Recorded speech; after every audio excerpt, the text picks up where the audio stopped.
off that they'll send the defense out on the field first. And we'll get a look at this Marist offense. A question now facing the Red Foxes, Joe. Who's going to play quarterback here on this first drive? Yeah, we're gonna find out here real soon, Joe, to see who lines up. And with Sonny Menino out, we got Will Odell. Odell, a freshman from Birmingham, Alabama. Both these quarterbacks, Patrick Grusser and Will Odell, in backing up, have been good runners. Now Odell flushed out, flips it up the field, and overthrows his intended target. Incomplete, looking for Irene Iza. Yeah, tough when you're going back to your, when you're right-handed and you're going back to your left like that to square up and get a ball accurately thrown. Did a good job of getting out of the pocket. Joe, this Marist team absolutely needs to protect the quarterback tonight. They've been up a lot of sacks, probably averaging anywhere from 3.5 to 4 sacks a game being led up by them. As an offensive lineman, what challenges does protecting a young quarterback present? You just don't know where he's going to be. You want to know exactly where your quarterback is, and a young quarterback's going to be all over the pocket. On 2nd down and 10, he flips it ahead. Juggling catches made, but Connor Holstein, the price for it, absolutely leveled. Did well just to hold on and pick up 5 yards, and a Penn player is down at the end of this. Yeah, Connor Holstein came to his graduate year here at Marist from Princeton, so knows this offense probably pretty well from of Marist, Mike Willis, who has a big, long pedigree at Princeton as their offensive coordinator and as a player. Ty Cortez is a player who is down, and he had an absolutely mad game for Penn in the big win over Dartmouth. Down 3 facing Marist, but all eyes on the Penn safety, Ty Cortez. Sophomore's able to rise to his feet and kind of skip off, jog off under his own power. Good to see. And as you mentioned, Mike Willis in his 2nd year leading Marist has done a great job of setting the tone. They've been a team that's been very aggressive. Make no mistake, if Marist history is any indication this season, this is 4-down territory already. It is, Joe. They have 22 4th down attempts this year, and they've made 12 of them. Very aggressive team there. 3rd down and 3. Odell pressured, flips it up the sideline, and a catch is made on the sideline. Unbelievable concentration play made by Reed Schumpert. Washington State transfer, Cal Poly product as well, makes the tiptoe catch on the sideline. Yeah, watch this. He drops a dime in there under some pressure there. He probably saw a lot of blue jerseys coming around. Drops a dime right there down the sideline. That's a tough pass to defend because you just never know where the ball is when you're trying to track somebody down like that in man coverage. So a fresh set of downs. 1st down and 10 in Penn territory at the 45-yard line after the conversion on 3rd down. Odell back to the air, complete into the flat blockers in front, but not a whole lot of room to work with for Jeremy DeCaro, Pioneer League Special Teams Player of the Week. Quick little high percentage bubble screen out there, Joe, or more like a tunnel screen coming in under that with the line coming out to get the guys on the perimeter with the running back or wide receiver coming to the inside. It's definitely something that's transpired over the last 4 to 5 years, seeing more and more of those tunnel screens as opposed to the classic, guy bubbling out and then 3 linemen out there leading for him. Brings up a 2nd down and 8 for Will Odell, the freshman quarterback, starting in place of Sonny Menino. Rolling, flipping, completing to Jack Mallory. And Mallory moves the chains as well for a 1st down. So this Marist offense looking good on their drive. Yeah, they're doing a great job of moving Will Odell out of the pocket a little bit, getting him some ground because, they know they've had protection problems. If he can move the pocket, change his launch points, that'll keep him from feeling too much pressure and see if they can stretch that defense. Coach Prairie has told us in our chats with him this week, a lot of times Bob Benson throws out those sort of bend, don't break type philosophies, and I think we're seeing a little bit of that right now, testing out this Marist offense. Both of these teams with signature wins. Marist beating the Pioneer League favorite San Diego last week. Penn getting by Dartmouth. Handoff to Tristan Shannon, who plunges ahead for a nice pickup on 1st. Shannon has eclipsed 1,000 all-purpose yards each of the last 2 years and was the leading rusher last season. We know, Joe, this is a Marist team that can score some points. It put up a lot of points against Princeton. They beat San Diego, who put up a lot of points against Princeton. Right. So I know that this team can hang with some of the bigger teams in the FCS. So be interesting to see how they manage this, Ivy League matchup tonight, where they are actually 0-7 against Ivy League teams in their history. Most commonly playing Columbia. Flush to the right. Odell make plays with his feet, lowers his shoulder, and plunges ahead a yard shy of the first down. But you can see Will Odell had a team-high 58 rushing yards against Wagner in his first career touchdown earlier this year. You're seeing the pocket is actually breaking down, Joe. That was not great pass protection there, even though they gained a lot of yards. He was able to get outside of the contain. You have to be very disciplined in your pass in those lanes. With these quarterbacks who are super athletic these days, they're not just stats that stand back there and sling the ball anymore like the Dan Marinos and the John Elways of the world that I grew up watching. These kids know how to run. These quarterbacks know how to get out in space. Penn's got to keep contain on the quarterback on the perimeter. Officials reset it to first down on the respot, so Odell with a fresh set of downs goes back to the air. DeCaro again. Flag flies in from the back judge. That's Matthew Rowe showing off his arm. For now, DeCaro has the catch.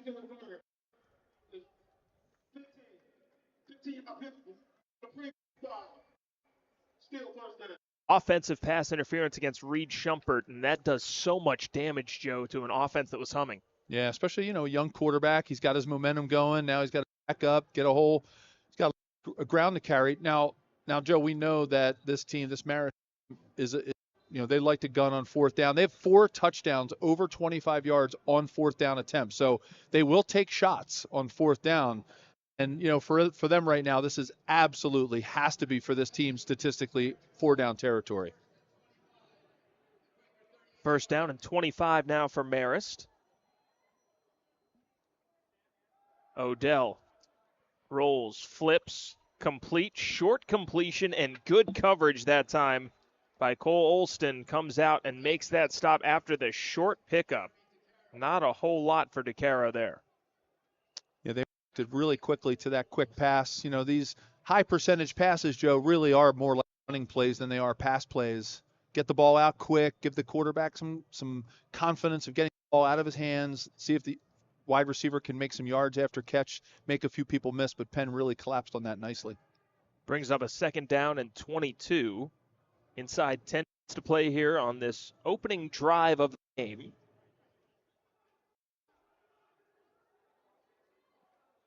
Odell, here comes the blitz. Looks over the middle, complete Shumpert, reverse course before he's wrapped up and dropped by Jaden Drayton. We talked about Drayton's conversion to defensive back and certainly showing a willingness to hit there. Yeah, number 7, Ryan O'Connell for Penn. Last week he was sort of the spy that really helped contain Grayson Saunier from Dartmouth. So what he saw there is he saw a drop back. He didn't see the quarterback ready to roll. So what he did is they called that a delayed dog, right? So all of a sudden he's going to see an opening after the pass protection sets up.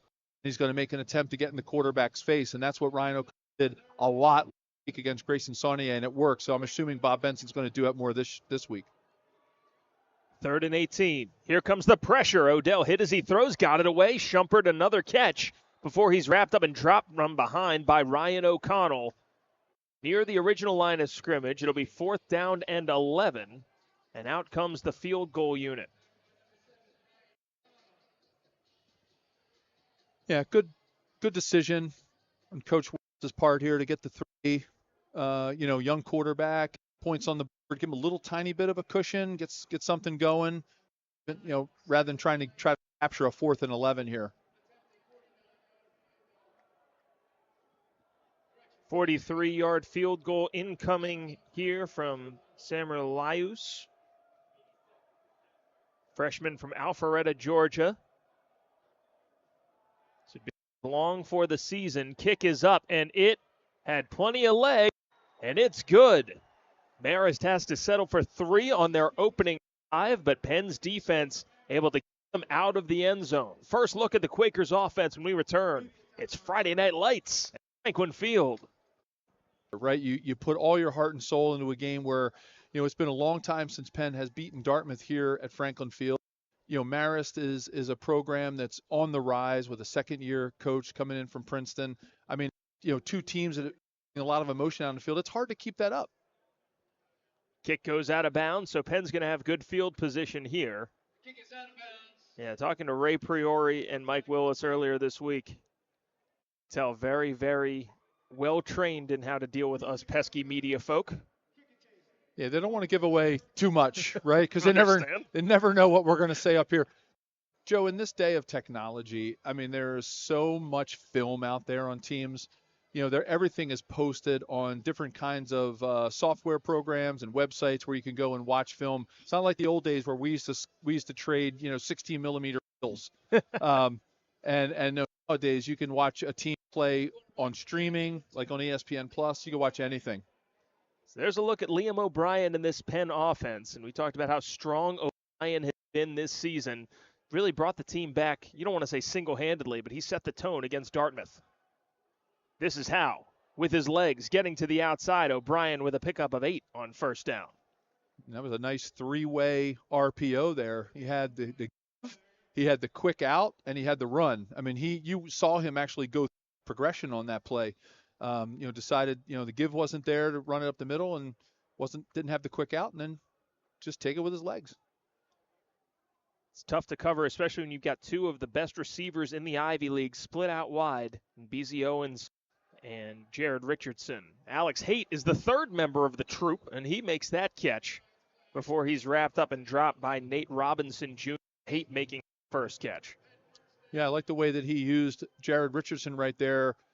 He used him as a blocker without Jared Richardson actually being a blocker. He just used his body to go around and get that first down.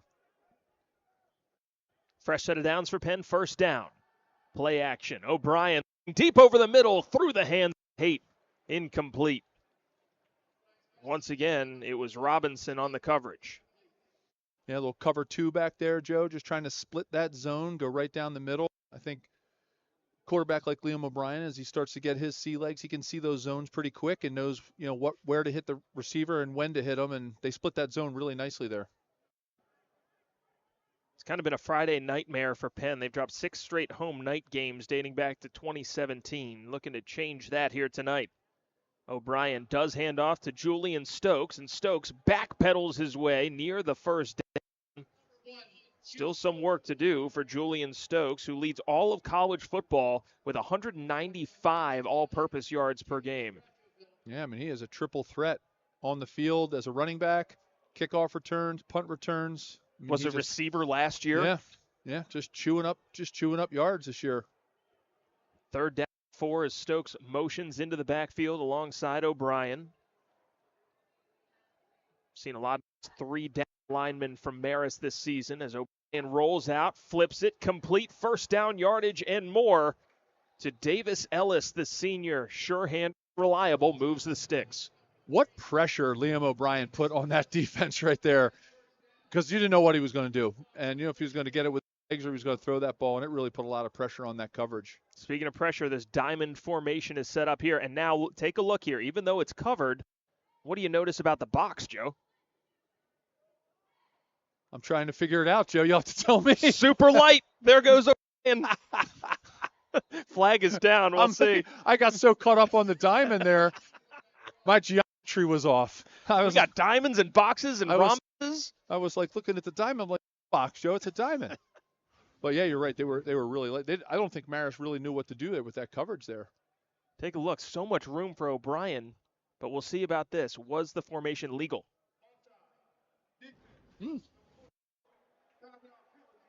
Well, it must have confused him enough. Well, and especially, Joe, since we talked about Marist's propensity for 3-man fronts, that's a formation that Penn runs. They've got to figure out a plan for that. Yeah, and if you do that and you leave 5 linemen against 3 defensive linemen, you spread out like that, your protection's going to be fantastic because you get 2 double teams. For O'Brien, play action look, complete to Richardson. Richardson lowers his shoulder and surges ahead to the 21-yard line.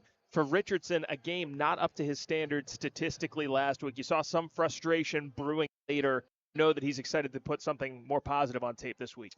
Yeah, wide receivers can do so much more than just catch the ball, Joe. You have an incredible role to fill, blocking, kind of running your patterns, running your routes to keep the progressions tight. So, it's more than just catching the ball. And I think young receivers, any receiver learns to figure that out pretty quickly. O'Brien rolls, looks, has Richardson one-on-one, and they make him pay. Touchdown, Quakers. And that's how you actually make a really nice contribution, is by an incredible route right there and having an incredible timing, having a great timing pattern with your quarterback. 21-yard toss, pretty good. And right where it needed to be, O'Brien, a beautiful delivery over the shoulder for Richardson. Like I say, both have really, really good attacks in their special teams game with their returners. Well, talking to both of these coaches earlier this week, they both emphasized how good their special teams have been and how essential that's been to their success. New quarterback into the game is Patrick Grusser, who flipped it out to the far side. Grusser, the other freshman quarterback, Syracuse transfer, who threw his first college touchdown in the tough loss to Butler. Yeah, it's like just change the Dartmouth uniforms to red, with dual quarterback threats that they always like to do coming in here to Franklin Field. Sonny Menino, who's the everyday starter, is available, we're told tonight, but likely to see a combination of Odell and Grusser. One of the hardest things, Joe, for a line, not just we were talking about where the quarterback is, especially a younger quarterback in the pocket, it's snap count. I know that sounds subtle and small, but it's really tough to get used to a different snap count. Handoff to Ja'Kion Cox. Every quarterback has a little bit of a different cadence. That's obviously why they call it the cadence, because it's just, that rhythm that you get into. And, I'm anxious and eager to see how the Marist team handles this, multiple quarterback look with, maybe jumping off sides every once in a while or getting a late start. How long does it take to get used to a cadence like that or a snap change? It takes like a training camp. It takes like a good couple weeks of your quarterback, especially have new ones, to really get used to because you need advantage you can get against some of these defensive linemen. 3rd and 3. Grusser flushed, escapes. Look out, here comes John Lista for the sack. 15 total tackles against Dartmouth, and the leader of this Penn defense continues to set the tone for the Quakers. Get out. Yeah, Joe, there's the sacks we were talking about. More hidden yards, right? I mean, I know they end up in the stat sheet somewhere, but you kind of dig for them. But, Listet was just relentless there. Ethan Yuska on to punt. Incredible story. Originally committed to the University of West Florida to punt. He committed on a Sunday night. The next day, he was in the hospital with a leukemia diagnosis. Missed the next 4 years of football before joining Marist last year. And as you can see, he can really boom it. Man, that's an inspirational story right there. Perfect punt for Yuska. Wish that young man well. We'll step aside for a breather. Did a good job keeping it away from Julian Stokes. Dangerous returner, has to wait till next time. John Lista in the defense. Big time response for Penn. Because you win first down, you win second down, it's pretty easy to win third down. 2 minutes to play in the first quarter. O'Brien hands off to Stokes, and you could just see that foot in the ground. I want to know how fast that man goes 0 to 60. Yeah, it's like a Ferrari. I mean, and that just, it's nothing as a lineman like seeing that blue jersey go by you, and you're like, yes. And then you can really finish your block. Watch these guys finish their blocks. They feel the weakness of the D lineman, and they finish because the defensive lineman eventually has to try to make a play. And once they do that, we call that as a line coach feeling the weakness. 1st down and 10, play action. O'Brien, great protection into double coverage and a diving pass breakup by Terrell Powell. Powell led Marist last year with 6 pass breakups as a true freshman. Really good performance there. Yeah, it looked like he only had 3 real choices there. He went through his progression and tried to squeeze that one in there. But I'll tell you, this Penn offense right now, Joe, is looking methodical. That's the word that's coming to my mind right now, is that New England Patriots, Tom Brady, methodical. That's a rare miss there for O'Brien.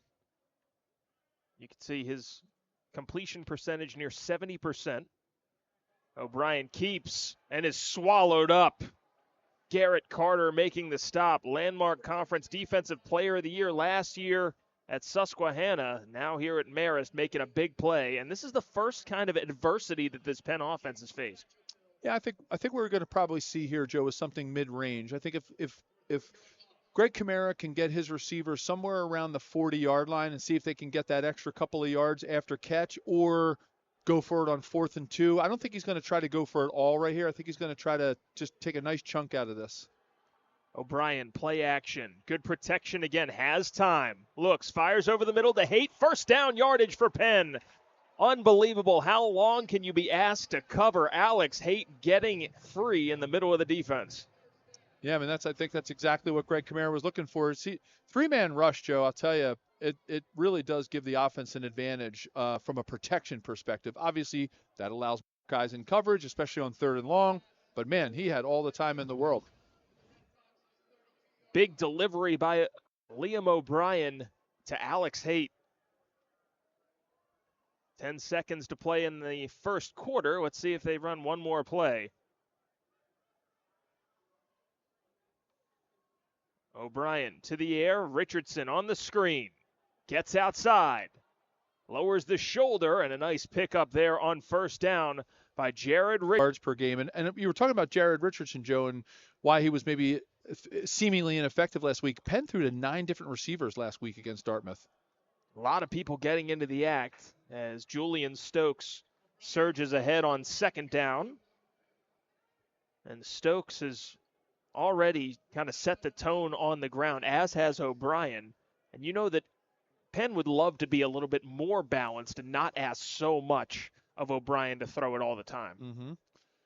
You hope that over the course of a long season that Julian can, stay healthy, right? Get a lot of carries. I mean, I love seeing him next to the lineman because he really can hide behind some of those guys in these zone schemes, which makes it a little harder for the defense to even see where he's going.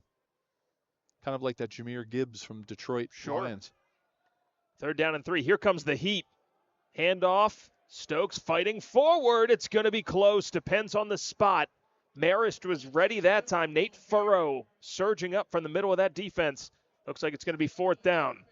Well, we know Mike Willis from Marist would go for it. Looks like Ray Priori for Penn is as well. Take a look here. Stokes got close to picking this up after he was hit almost immediately. Yeah, and you were talking about that earlier, Joe, off air. We were talking about how when you do rush 3 guys, sometimes you bring a 4th, and that time they did, and it paid off. Completely flat front here for Marist. Defensive coordinator Mike Horan, the D-line coach at Harvard for years. As Stokes gets hit and turns sideways, second effort, Piles pushed. I don't think he got there. Yeah, they tried to tackle or tight end trap there with the tight end in motion to come in and sort of cut the defense and create a lane for Julian Stokes, and they just collapsed it, saw the trap coming, beat the blocks they needed to beat, and were able to make that first hit. James Cratcheville surging ahead, the FCS freshman All-America last year, and getting a big stop for Marist as Penn was kind of in that middle territory. Do you go for it? Do you not? And it's hard to blame Penn for thinking, hey, we haven't really been stopped or slowed down yet. Might as well give it a shot. But Marist now with the momentum. Yeah, and you think that's probably a go-to play for Greg Kamara, right? That sort of tight end trap, cut the defense, short yard. They probably weren't expecting it. They were probably expecting something a little more straight ahead. Will O'Dell with an empty backfield. Looking, floating, has a man, and through his hands, incomplete. Man, Reed Schumpert that close to reining in a long one, but it'll just be 2nd down and 10. When you don't play a lot of games under the lights, Joe, you kind of have to practice under the lights. It does take a little bit of getting used to. We'll see right here if maybe that ball hung up in the lights a little bit, got him turned around, and it's hard to see that ball coming through the stands and in from the lights. And Coach Prairie was talking about that this week with us about how they were trying to get more night practices, getting ready for these 2 night games this year. Handoff straight up the gut, and getting the carry, and just a 1-yard pickup there on 2nd down. That brings up a 3rd down and long. How do you approach this if you're Marist kind of deep in your own territory? Well, that Penn's probably going to give you a little bit of space, and that's Bob Benson's kind of MO. is to create that umbrella coverage and to make you win the play, make you win the pass, make a good read, try to bring some pressure. I would look for Ryan O'Connell here, number 7, to either be spying the quarterback and try to bring some pressure on a delayed blitz to sort of freak that freshman out a little bit.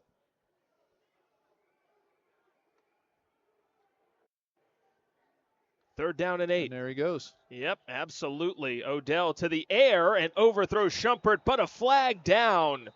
And we'll see about this.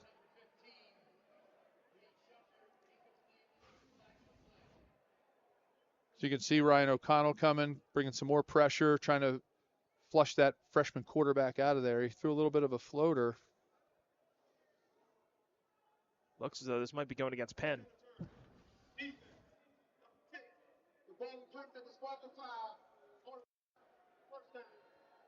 To see that one on the replay, Joe, whether he kind of gave him a little bit of a shove as he was making a break.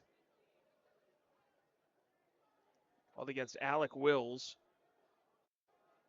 Wills had the interception against Dartmouth last week.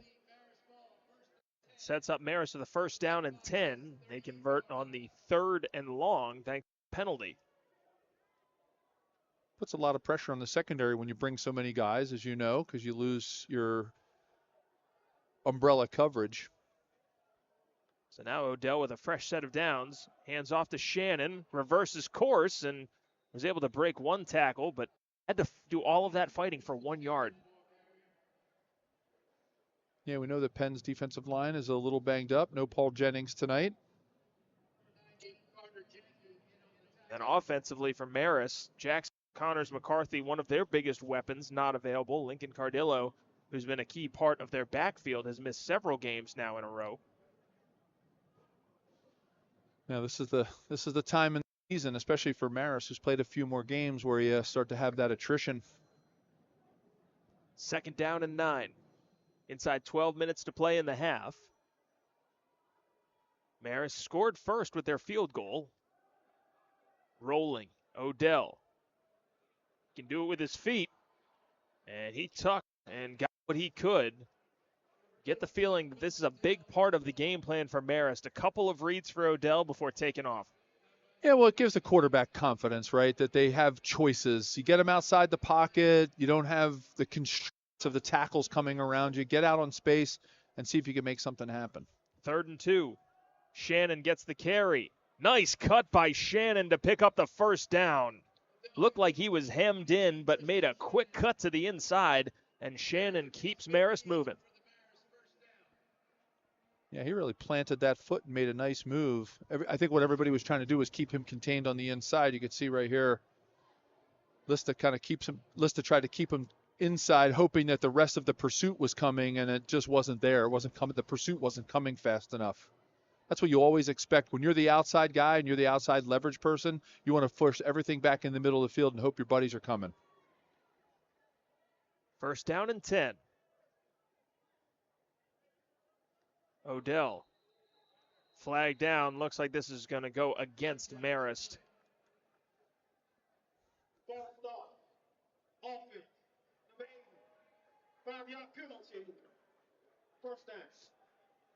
I know from chatting with a lot of defensive coordinators, Joe, over the years, that how frustrated they get when they bring the heat like that, and it's like everybody jumps offside, and now all of a sudden you've seen their blitz, and you don't get the element of surprise at that point. You know, Bob Benson's probably like, oh man, did they really have to jump offside? We had like 7 guys coming. Instead, it's a wide receiver, Ciolino, who's called for that. Odell steps up, turns on the jets, and Odell able to dive ahead and pick up all of that yardage and then some. Joe, I don't mean to talk about the old eras, but watch the mobility of this quarterback right here. Look at how he can find that open space. Joe, 20 years ago, that play's not happening.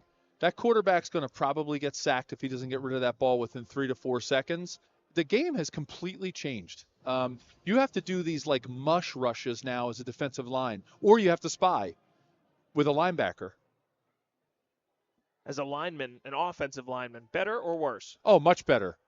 Much better, because, you know, if you miss a block, and, you know, it used to be the it was the lookout block when the defensive lineman got past you. Right. You'd be like, look out, throw it.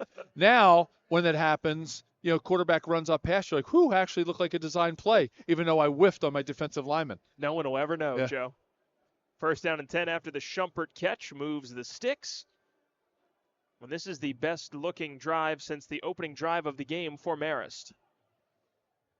Yeah, I mean, 20 years ago, you had to build a wall. Like, you think about the Dan Marinos, the Dan Foutses, the John Elways, Joe Montana. Like, nowadays, these guys are running all over the place.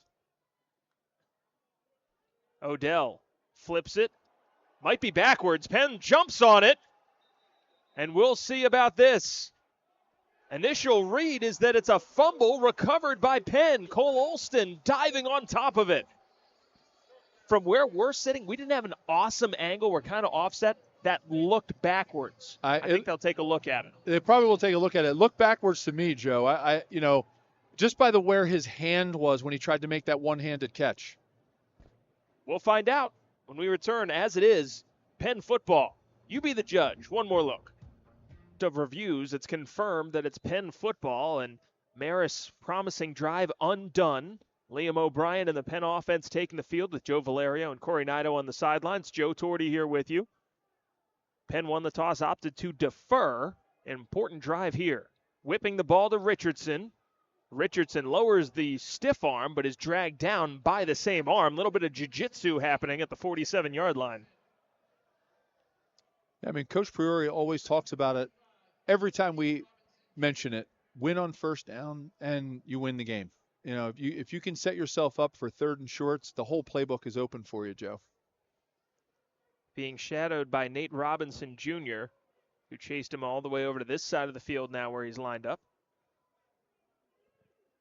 4-yard pickup, 2nd down and 6.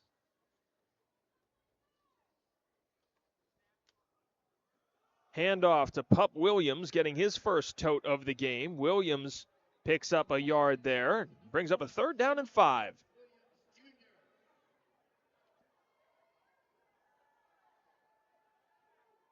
Williams was essential in the win against Dartmouth. Several big carries, especially at the end of the game, Joe, when they were in the 4-minute drill. Yeah, super versatile player and really gives Julian Stokes the rest he needs so that he can continue to contribute on special teams. If he's going to continue to lead in all-purpose yards, he's going to have to get some rests on regular down and distance. 3rd down and 5 near midfield. O'Brien once again gets great protection. All day to throw. Looking, floating, and a big combat catch made by Ellis once again. Ellis turning into a security blanket on 3rd down. And Penn set up at the 30. Incredible patience by Liam O'Brien right there, just making things happen, waiting for things to happen, and finding his open receivers. I mean, incredible protection, 3-man front. Another diamond look here as the receivers are bunched up. You see another look at that Ellis grab. And now we'll see how Marist defends this formation. Not a lot of guys in the box, Joe. They're all out on the diamond. Yeah, it didn't help. Went all the way over to Richardson on the other side. I mean, that's an incredible way to set up a one-on-one for Jared Richardson, right? That's exactly what you want. You get all kinds of a route tree you could run there. Back shoulder throws. You could run a skinny post. You could run a wheel route up to the pylon in the end zone. I mean, he had a whole bevy of things he could have done right there, one-on-one. 2nd down and 2 after the 8-yard pickup by Richardson. Richardson does have the touchdown reception from this exact spot, 21 yards out.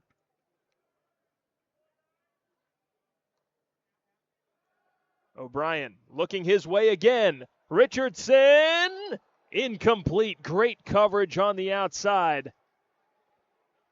And that's a new cover guy in Rashay Smith. You could almost feel like Greg Kamara was going to try to do that one-on-one matchup again and see if he could get Jared Richardson either a back shoulder throw like that. I mean, even an underthrown ball to a receiver as talented and as big as he is could turn out to be a great throw. Gave him a good chance there. Dante West is the tailback. BZ Owens moving in motion. Looks like he might have a one-on-one as well. O'Brien. Zone read. Keeps it himself. Nobody home! Looky what I found. Liam O'Brien into the end zone, untouched. The RPO, Joe, is an absolute setup. I mean, you got to be patient when you run the RPO and just wait and wait and wait for that keep, right? Instead of giving it, you keep it when you see that kind of opening. And watch Liam O'Brien just waltz into the end zone here. Really good ball handling by O'Brien as well. Kept it in there for as long as he could. And you can see, not until he's in the back of the end zone, not a single Red Fox in the frame. Kick from Walters is up, and it is good. Penn with a 14-3. He's a good game manager, but, man, he can run too. I mean, that's defensive coordinators are going to have fits this year trying to contain him. Josh Barnavon all set to boot this one away.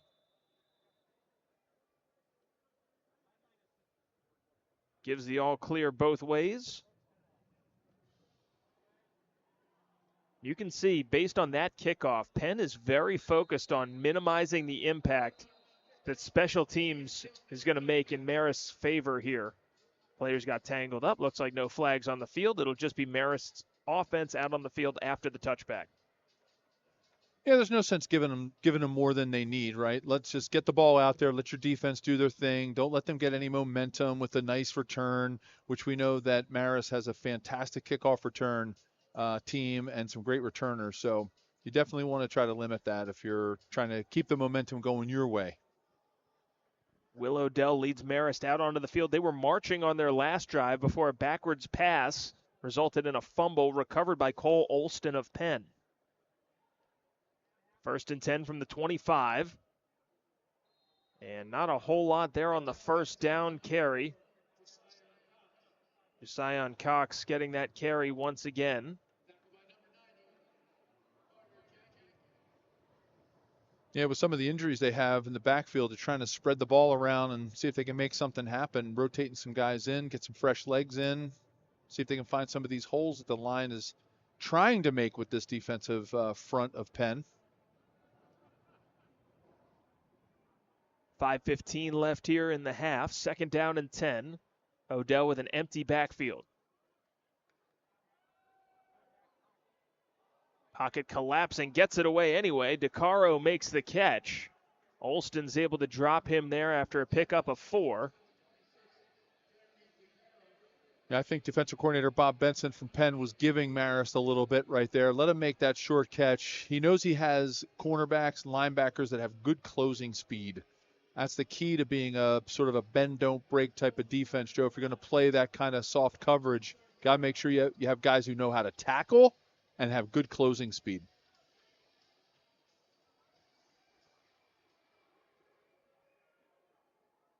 Third down and 5.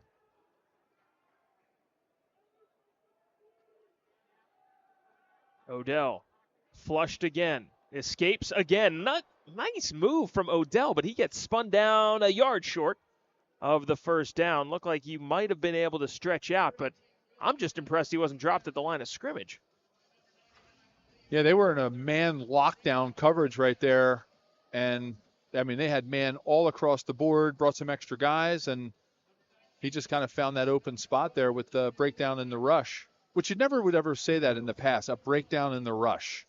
Like, you have to think about how you're rushing the quarterback now, and you're not just pinning your ears back and going after him. You have to actually think about, am I staying contained? Am I staying disciplined in my pass rush? 4th down and 1. Oh. And Grusser's snap is stopped by a flag. We'll see about this.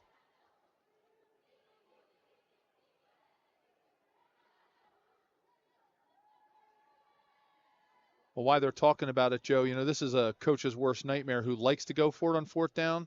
If the penalty is actually on Marist, if there was some kind of movement, it's like, man, we're that aggressive 4th down team. We can't have this happen.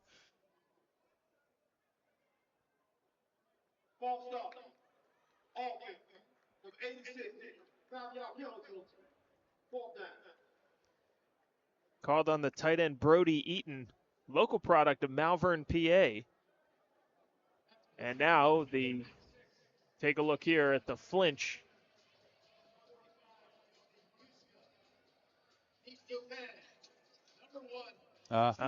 Two guys moving at the snap of the ball. Now Ethan Yuska. Go ahead. I'm sorry, Joe. It looked like they were going to run one of those tight end traps that Penn tried earlier. Yeah, everything was pretty condensed there. 4th and 6.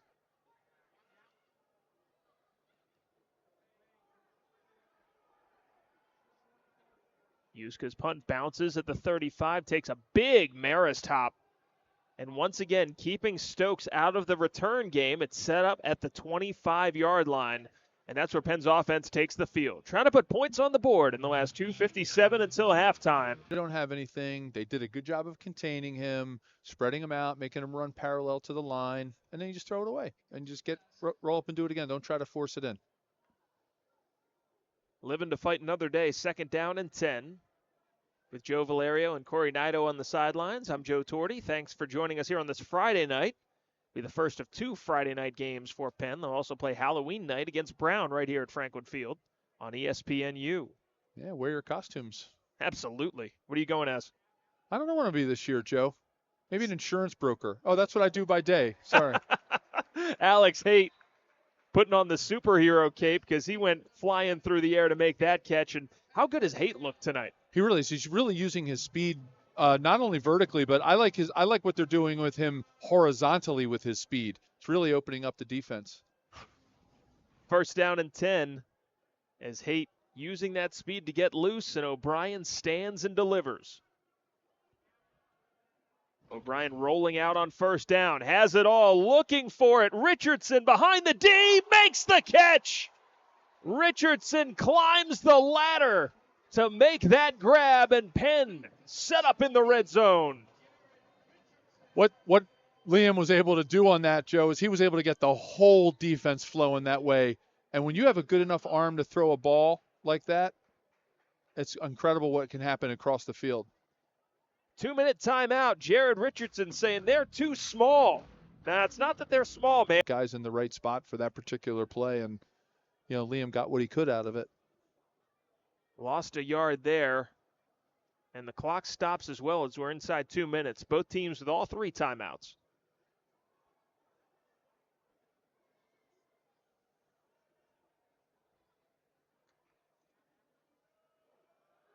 O'Brien keeps, flips, complete. Richardson picking his way through traffic as well. Stopped a yard short of the 1st down.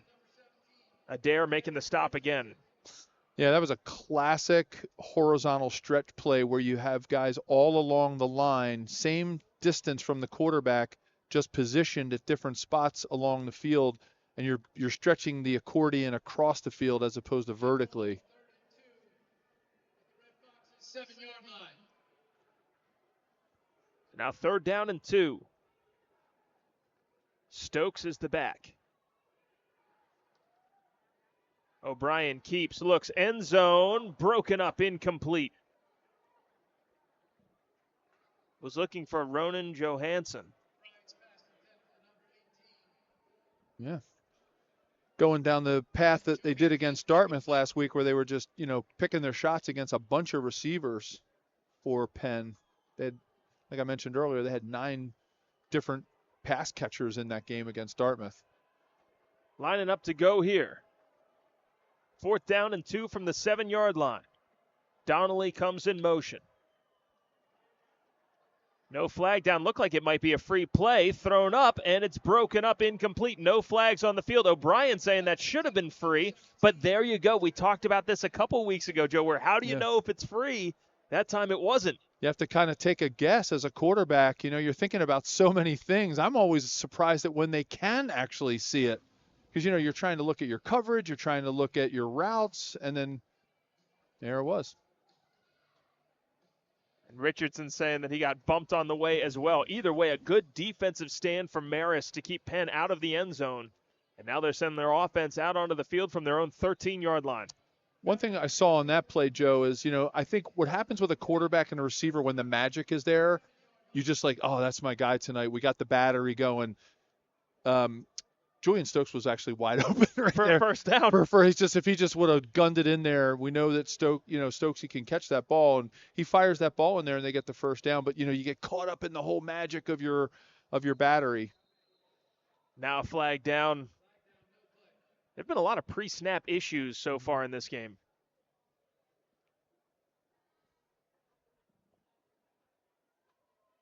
Illegal snap. Number 66. Half distance goal. First down. So what's an illegal snap in this case? I bet maybe everybody else moved, but he didn't. I don't know. It's like, I have no idea. Maybe he moved the ball a little bit ahead before he fired it back there. The old double snap. Yeah. He slid it a little bit. Penn's got 3 timeouts. How aggressive are they with them? We'll find out. Handoff here to Shannon, who goes nowhere. Maybe a pickup of 1. Timeout called by Penn immediately. They're going to try to get this ball back. And for nothing else, try to get Juice Stokes a return. Hasn't gotten to return one yet.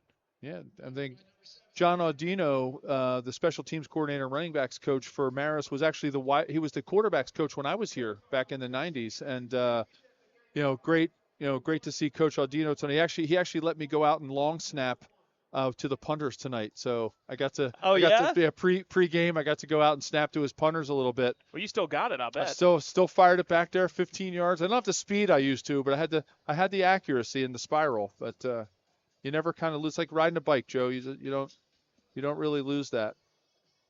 But again, my comment about Coach Audino, he's smart coach, been a head coach in the league, been around a long time, and he just knows not to get it to Julian Stokes. 2nd down and 12. Ball spotted at the 5. Another handoff here. Shannon dances to the outside. And another very short pickup there for Shannon. And Penn's defense very, very quick to swarm to that ball. 2nd timeout called by Penn. Not that anybody cares about my opinion, Joe, but I do. I'm a big believer in giving your offense as much time as possible, even if they don't have any timeouts.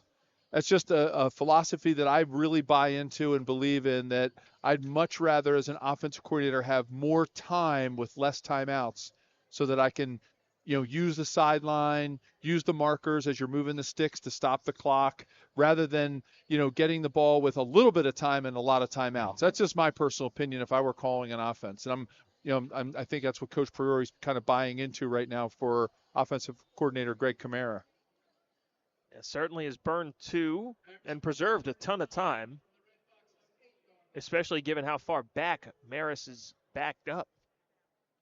Handoff right up the gut again. O'Connell makes the stop behind the line of scrimmage and an immediate timeout. So 5 seconds go off the clock there. And now Penn out of timeouts, but with 52 seconds, and the punt team presumably coming out for Marist. It'll be interesting to see if special teams coach John Audino keeps it away from Juice Stokes. He's been able to do it all night, but sometimes your luck runs out, and the punter hits off wrong part of his foot, and maybe Julian Stokes gets a return here. Ethan Yuska has a booming leg, so we have seen. The only thing I can think of is that perhaps it's been a little bit intentional that he's hitting it a little bit shorter and having it roll back to Stokes as opposed to letting Stokes catch it with a head of steam so far. Yeah, and he's also, I think he's been trying to move him around back there rather than kicking it high and deep to him. He's trying to move it around a little bit, make him catch the ball on a bounce. See if Stokes gets the chance to return. He's standing near midfield here. Yuska from his own end zone. This one bounces in front of Stokes. Takes a big Marist hop once again. Oh, man, look at that beauty. All the way down to the Penn 31. Really, really strong punt from Yuska. It really was. He put it right where he needed to put it to keep Julian Stokes from getting his hands on it. Interesting rule, Joe, that, a lot of people know, but if that ball would have hit a Marist player and everybody knew that it hit a Marist player and Juice Stokes touched that ball and grabbed it and tried to run with it, even if he fumbled it, Penn would still get the ball. So it's a very unique rule that if you see it hit a cover person, go for it, pick it up, and try to run it. Even if you fumble it, you would still keep the ball as a return team. 61-yard punt is a new season long for Yuska. Flags are down. Defense. 94. 5-yard penalty. First down. Just went on the clap. Joey Paterno called for that one. Different spelling, no relation. Great sell by Will Bergen. I guess Academy Award there for the I just got hit. So a free 5 there, but Penn still with a lot of field to cover here.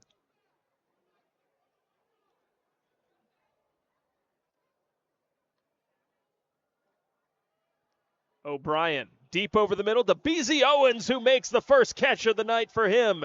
And Owens gets decapitated at the 35-yard line, so he'll have to come off the field. But the first catch for Owens is a big one. Yeah, fantastic way to find that soft spot in the zone. He spun around so many times here. I think that's what made his helmet fall off. Watch him spinning. One spin here, one spin here. Boop, boop. Well, we only saw Liam O'Brien's helmet come off, I think, 4 times against Dartmouth on Saturday. Something amiss with the chin straps. Marist calling timeout here. BZ Owens making the good catch there. And now the Red Foxes taking the time to take a look at this. It's going to be a tough call on the targeting. I mean, I'll just throw my opinion out there because he was spinning into it. You know. Oh, you think they're looking at that as well? I don't. I mean, they could have been, but I don't know if they would have really seen that as targeting because of the spin. You know, and it's playing defense is really hard these days. Yeah. When is somebody defenseless? When are they? You know, when is it targeting? I mean, you have when to is be a quarterback sliding or going out of bounds versus getting ready to truck you? You got to be a heck of an athlete to play defense these days. And they don't tackle a lot in practice anymore. Right. Actually, they actually don't go live much anymore during the week. So tackling's become quite an art. First down and 10 for Penn, already leading 14-3, but with the big catch by Owens, Penn looking for more. Oop. Oh, there's false starts everywhere. 2 different players. Number 3. 5-yard penalty. First down. Davis Ellis called there. Sometimes you fake yourself out, Joe. You know, just as a team, you just you get so hyped up and ready to go. You want to get those really hard snap counts, make the defense on edge, and then you make yourself jump. Yeah, it looked like Ronan Johansson jumped as well. First down and 15.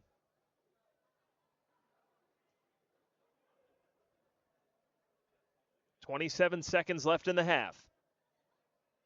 It's the most guys I've seen lined up on the Marist defensive front in the entire game. Flag is down, and it results in a sack. Liam O'Brien gets dropped. We'll see about this flag, but Cade Werner, who had 14 tackles against USD, got there to him. Flag on the play.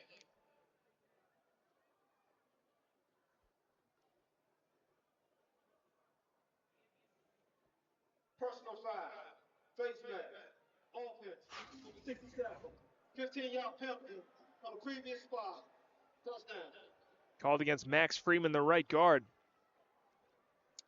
Looked like he tried everything he could to get his hand out of there. Does anything change now if you're Penn? Well, with 22 seconds left, they're going to, obviously, this far back now, they're going to have to use the boundary to stop the clock. Going to be pretty darn hard to get that first down, move the sticks to stop that clock. So they're going to have to use the boundary, and they may just do something safe here. Maybe they do a high percentage throw and try to get some yards after a catch, see if they can chew away a little bit of this. 2 timeouts still for Marist, none for Penn. Officials whistling to stop play before it begins. Alexander Randolph is the referee today. What the Penn receivers needed to do on that sack was, and the face mask calls, they needed to get separation. They were in a lockdown man coverage, and there was no separation. They were just running with them. Ball respotted at the 45-yard line to Richardson on the outside, who fights his way out of bounds. Richardson back on the Marist side of the field. 9 seconds left. Take me through these next 2 plays here, Joe. Yeah, I mean they'll have to use the boundary, Joe. I don't think Marist is in such a umbrella coverage here with these guys deep that they're not going to be able to move the sticks there. They're going to have to get out of bounds. Richardson comes to get it on a screen. 3 seconds left. That's going to do it. Richardson makes the catch, but the drive sputters out at the 41-yard line, and that's how. Quarterback, give him some confidence, throw some high percentage throws. So Penn on pace to get to that 30 that they've been averaging, tied for second in the Ivy League offensively in points per game with Princeton. Liam O'Brien has continued his hot streak. What has made him so effective for Penn? I think he's able now to see the field, right? He's growing into this offense. He has the confidence that if things start to break down and they get in some kind of man-to-man coverage and everybody goes deep, he'll see that open space and he'll take it. And I think that just gives him the confidence and the open field to make things happen and to stretch the defense both horizontally and vertically. Across the way, it's Will O'Dell who's gotten the vast majority of the snaps so far. How do you grade what he's done? I think for a true freshman, I think he's doing really well. He's not making big mistakes. He's using his legs to get some first downs and pick up some yards when the pocket breaks down. We know Marist is not the best pass protecting team. They're averaging a bunch of sacks a game. So I think he's doing a really good job of managing this game and keeping them in it right now. 14-3, Penn with the lead, and they'll have the option to return. They will. Jared Richardson has certainly been a big-time player for them on the offensive side. Special teams-wise, the story all season long has been Julian Stokes. Thus far, Marist has been able to keep him off. Yeah, special teams coach John Audino has a history at Penn. He probably knows Ray Priori better than any coach on the other sideline, and he's thinking, all right, I know how I'm going to beat Coach Priori with this. I'm going to keep it away from Julian Stokes. Stokes will have a chance to return this one. One hop in front of him. And now Stokes spins over the 35, still on his feet, and finally dropped at the 38-yard line. And you can see how good Stokes is. And you can see now with that return, Stokes pulls into second place all time, passing Mark Fabish, class of 96, in terms of all-purpose yards, or kick return yards rather, and he is certainly within striking distance of Chris Wynn at the top of the list as well. Coach Fabish, Mark Fabish went on to a long, storied coaching history in the Ivy League, so good company. Also gets a handoff on first down, and Stokes, look at the second effort by Julian Stokes. And Joe, I'd be exhausted after a kickoff return like that. Not that I've ever, well, I did actually have 2 kickoff returns in my NFL career. 55 yards, 65 yards? 2 returns for 15 yards. Oh, there you go. So kicked it right at me. I caught it, and I had to look over at Coach Schottenheimer, and he said, run. I was like, oh, okay. Tell Dante Hall you're right on his heels in terms of return yardage Exactly. with the Chiefs. And only 204 touchdowns short of Jerry Rice. So I was ready to go. Firing to Beezy Owens. Made the catch right at the sticks. Think he lost yardage as he was trying to regather. It'll bring up a third down and short. Yeah, really making use of juice in that series with the kick return and then that run. I mean, as I was saying, you got to be exhausted after doing that, and impressed that he could get a run right after that kickoff return. Another diamond formation here for O'Brien. Looking, rolling, and sliding right at the sticks. Think he gave himself up short, maybe, depending on where the spot is. Officials, the linesman will say move the chains. That'll be a first down for Penn. Pickup of 1 by Liam O'Brien. That's all he got. Yeah, I'm surprised they don't have more markers on the field, with all these quarterbacks that are running, and they need to know where the line of scrimmage is now because of all the RPO stuff. I think it would help if they had markers on both sides of the field to sort of aid the offense, because you always have to look over to the visitor sideline. As it is, though, a fresh set of downs for O'Brien and Penn. Handoff to Stokes, and Stokes pushes ahead into Marist territory at the 49-yard line. 3-yard pickup on first down brings up a 2nd and 7. Yeah. When I was coaching high school football, Joe, I did it for 11 years, and we were an option team, and you always wonder, oh, why didn't the quarterback just keep it right there? Because he would have gotten so many yards. You forget that the defense actually does dive in on when they do see the ball get handed off. Big pump fake from O'Brien. Delivering up top for Ellis and incomplete. Looked like it went over the other shoulder that Ellis was expecting. He also was looking for a flag. Said it'll be 3rd down and 7. Yeah, Joe, even though that play didn't result in anything at that particular, at that particular time, what it does, it just stretches offense out. It becomes like your defense becomes like silly putty. You're just stretching them all over the field, and then you can start to make things happen. I call that more of a setup play than almost like an execution play. See what they execute on 3rd down and 7 from the Marist 49. O'Brien, heat coming, gets it away, complete to Owens, who moves the sticks. Man, tough play by O'Brien. Knew he had to stand and deliver. The heat was on, and Owens is able to pick up the 1st down. Yeah, Greg Kamara is making great use of all of his receivers. Tonight, he did it against Dartmouth. I mean, they're just Liam O'Brien's just picking his battles at this point, picking his spots. 1st down and 10 from the 37-yard line. Penn looking to go up 3 scores against Marist. Stokes still on his feet. Flag down in the backfield, but as it is, Stokes scampers in for a 37-yard touchdown. But let's see about this flag back at the 36.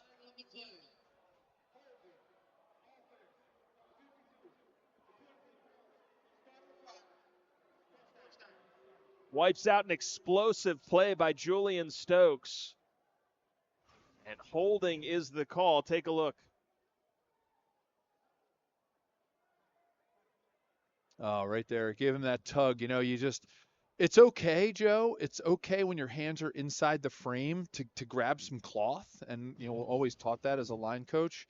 But you got to let go. When that guy starts to pull away and, the ball's going past, it's so instinctual to keep holding him. You got to let go. And that was a pretty obvious one there. Sets up a 1st down and 19 now, wiping off the long touchdown run. Pup Williams gets the carry and runs into all kinds of traffic. Very short pickup there for Sean Williams Jr. Kind of go back to that holding call, like Joe, because really technically, there's holding on every play. Like guys are always grabbing. It's the extra stretch of the jersey. It's the hook around the arm that gets called. So as a result, then, as an offensive lineman, should we get away with that penalty entirely? Just do away. Well, with it? if you're getting a home field call, maybe, but on a Friday night. But no, it was a pretty obvious one. 2nd and 18. O'Brien over the middle. Owens hangs on and makes the catch and sets up a 3rd and 1. Man, BZ Owens' degree of difficulty on these catches extremely high. Yeah, I don't think Liam could have thrown this ball any better. You might think, oh, I wish he would have led him a little bit more. I think if he leads him anymore, that ball's either picked or he's taken a huge hit. So, man, that ball was actually thrown really well. The fact that it was thrown behind him a little bit. And he trusts these receivers that they're going to catch it. 3rd and 1 from the 28. Option pitched out to Williams. Looking for the edge. Williams has the 1st down. And Penn's drive continues in Marist territory. Good decision by Liam O'Brien on the pitch. Yeah, might be the first speed option I've seen out of Penn so far in the games that we've done.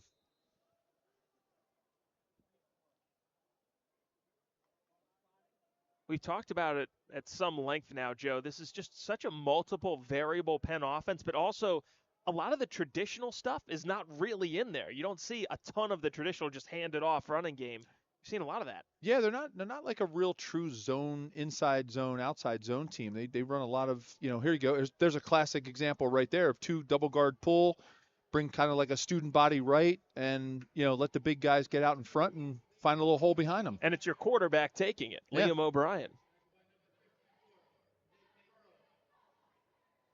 Nate Furrow making the stop there. Marist had Penn in trouble spots a couple of different times on this drive. But Penn's drive continues here. Julian Stokes' touchdown wiped off the field, or off the scoreboard, I should say. 2nd down and 6.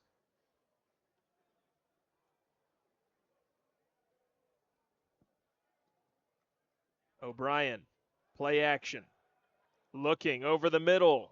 Through the hands of Richardson and nearly intercepted by Lamont Narcisse. But it's just an incomplete pass, 3rd and 6. Joe, you know, if you're a Penn fan, you might get disappointed by the fact that that play got called. I think this is a good sign for this team that they overcame that penalty. They, as Coach Priori talks about this Penn team all the time, they're very poised, they're very disciplined. So now it's just, just methodically get back to what you're doing. So not a bad thing, considering they do have the momentum and the lead for them to overcome a penalty or a penalty like that and a called back touchdown. 3rd down and 6, handoff. Williams gets the seal around the outside. Flag is down, and Williams knocked down beyond the sticks, but this one might be coming back as well. Yeah.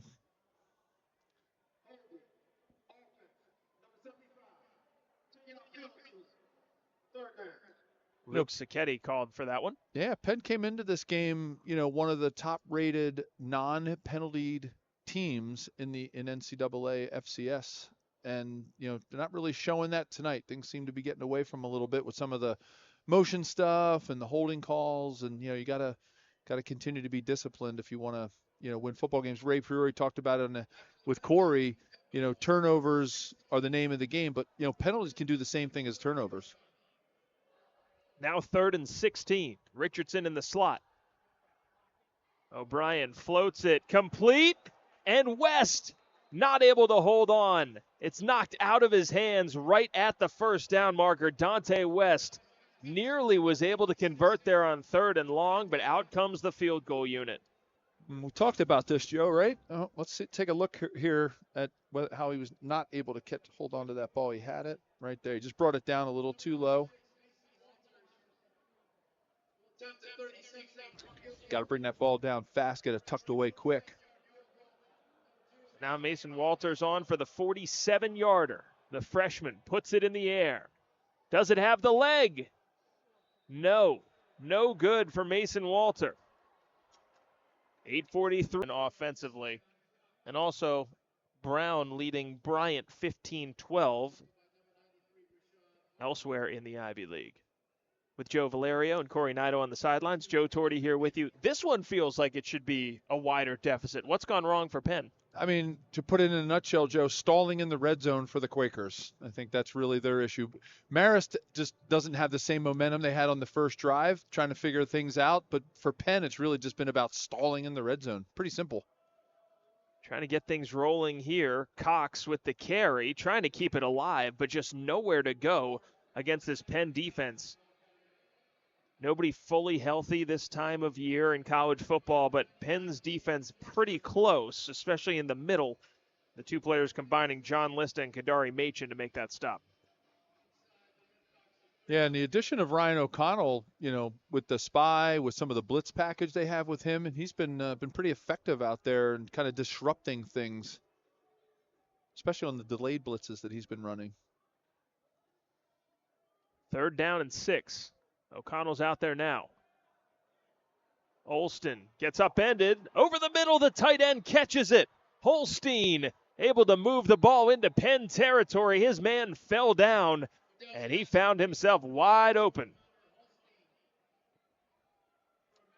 I mean, just ran John Lista off on a man coverage there, and, Lista did everything he could to keep up with them, and you could see right there, Lista fell down. They great pressure, really good composure. Looking up the sidelines, and it is broken up, incomplete, and Drayton putting his hands up as a flag flew. Looks like this one actually might be going the other way. Jack Mallory was tied up with it. You'll see a little push off here, right there. Try to get a little advantage, pushing him away from the ball, and kind of slowed him down to catch the ball. It was really I mean, if you're out playing in the street and you're not going to call interference, if you're like playing street football, like go down to the Volkswagen and make a left type football, that's actually a really good play by the receiver. It's just in college football, you can't do that. Seeing as that is what we're playing tonight, first down and 25 now for Marist.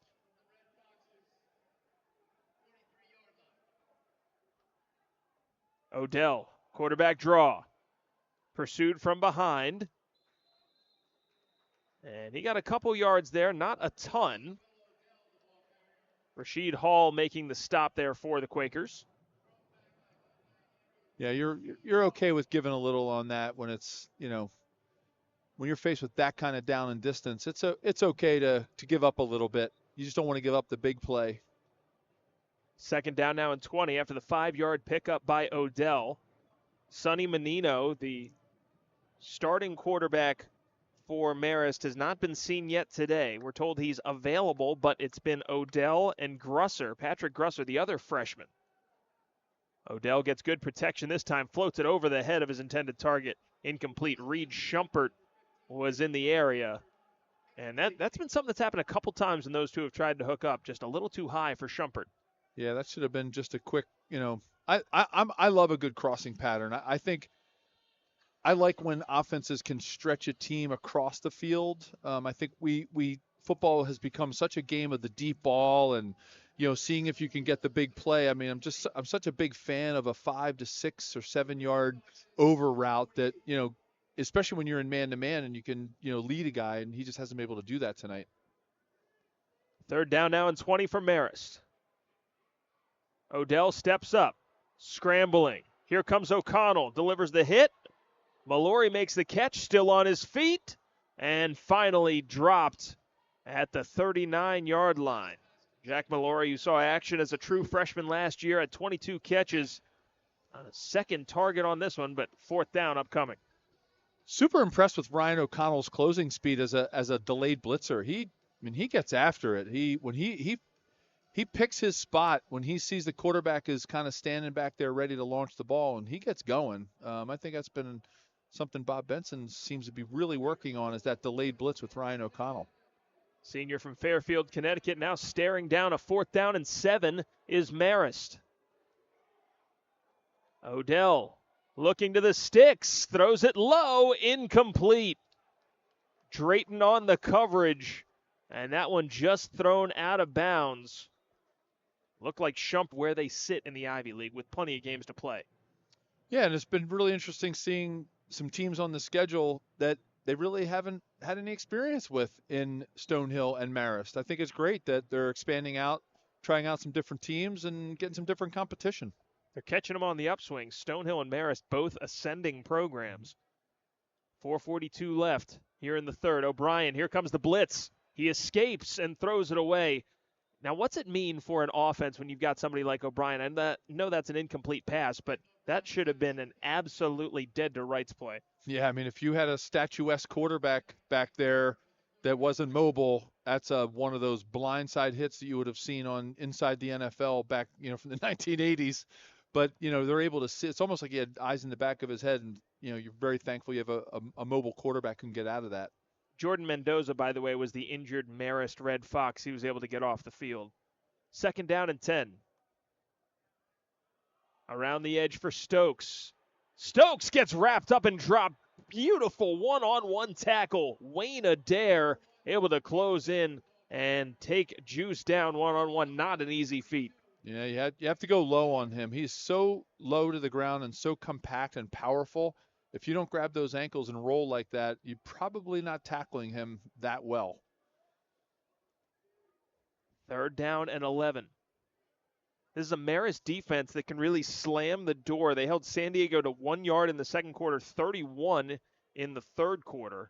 So certainly a team that can clamp down. That seems to be what they're doing against Penn in some big spots here.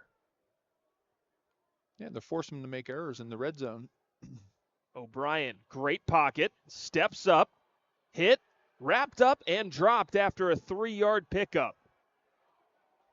And now they're at the 40-yard line. Flag is down as well on the other side of the field. Jared Richardson looking for an explanation on that one. It's thrown at the 21. See what the officials have to say. After the play, unsportsmanlike conduct, offense, number 17. That's the first of the game. 15-yard penalty. The play count. Fourth down. So now instead of taking a look from the 40-yard line, because that's probably go for it territory, punt team kind of comes out now. Tough one for Jared Richardson.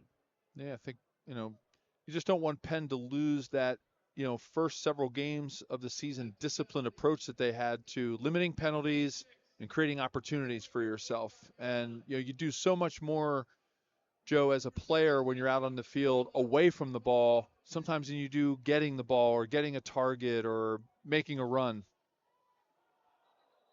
Santiago Sterla's punt will have to wait. Another flag is down here. Flag down, no play. Offside. Defense. Number 30. 5-yard penalty. Fourth down. That might be the earliest I've ever seen an offside flag happen on a punt situation, Joe. He was definitely, he had a clear line to the punter if he wanted to block it if it got off. Rashay Smith back to return. On 4th and 21, Sterla, the lefty, puts it high into the air. Backspinning punt. Flag is down. It slams on the brakes, and it's going the wrong way for Penn. Now we'll see about the flag as well. It was a nice try, trying to tap that back into Marist territory. This is going to go against Marist. So it's at the 26. Something happened with the Flyers there. Maybe a hold, maybe grab a tug of jersey. During the kick, receiving team, 10-yard penalty from the end of the kick. First down, Marist. So there you go. Marist will be set up now instead at their 16-yard line. Blocking those Flyers, as they're called, who are the ones that line out on the perimeter to go cover a punt. It's kind of like covering somebody one-on-one on a jet route, where they're just zooming down the field. And sometimes you just get tempted to grab their jersey and keep them from, trying to take out your kick returner, punt returner. So it's a kind of almost like a defensive move to protect your player.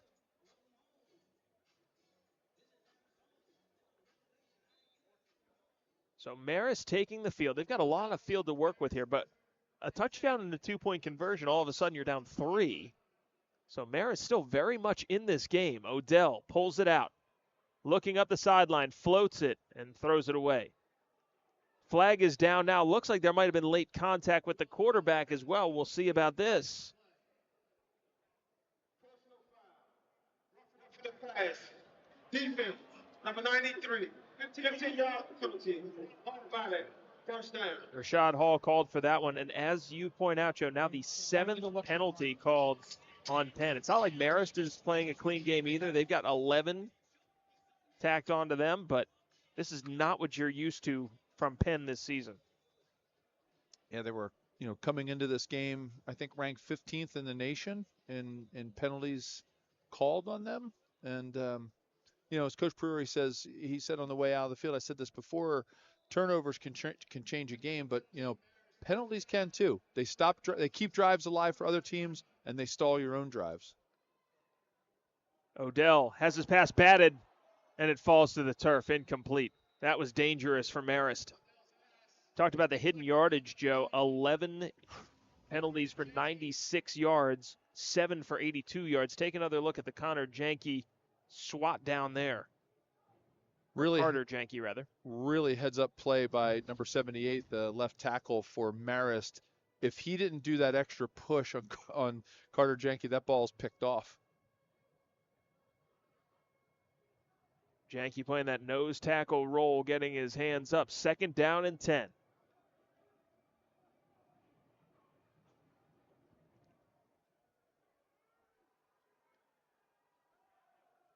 Odell fakes the pass outside, goes airborne, and gets knocked down at the 39-yard line right at the sticks.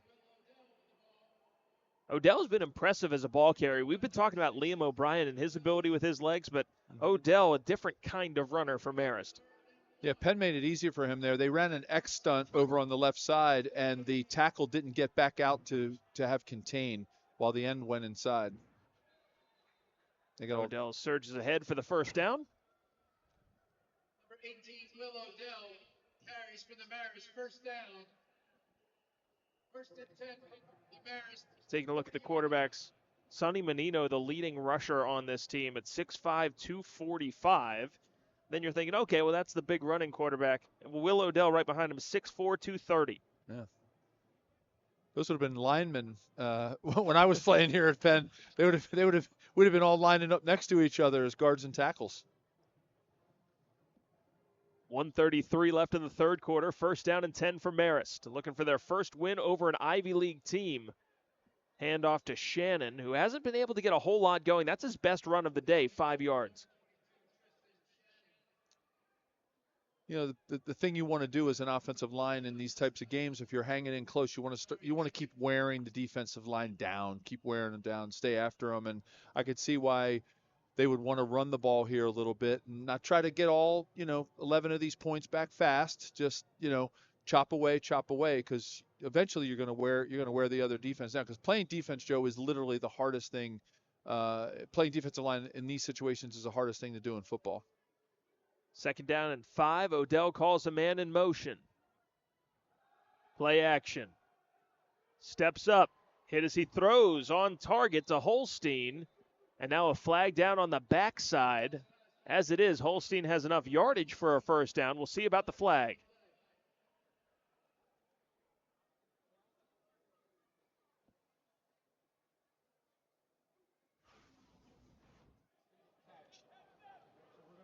Ineligible player downfield. Offense, number 63. 5-yard penalty. Third down. It seems like we talk about it every week, Joe, how easy it is to catch yourself downfield when you think your quarterback's taking off. Yeah, it's one of the hardest things that offensive linemen have had to develop is that sense of where the line of scrimmage is. In the old days, you knew exactly what you were doing in pass. You just set your pass steps back 1-2 yards. You built a wall around the quarterback. You threw the ball, and you moved on. Nowadays, with these athletic quarterbacks, you don't know where they are. You want to go down and make a downfield block to protect your quarterback, and next thing you know, he throws the ball. Odell looking up the sidelines, and it's incomplete. Looking once again for Shumpert. Looked like he got his head around, but the ball just wasn't there. Third down and 10. Seemed like that was almost like an intended short throw. And it kind of like a timing pattern where run him off. You can watch him right here. He's going to run him off and just launch it up there and hope he can come back and make that play.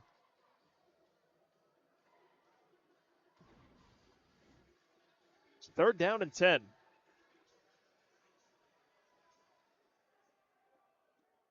.14 seconds left in the third.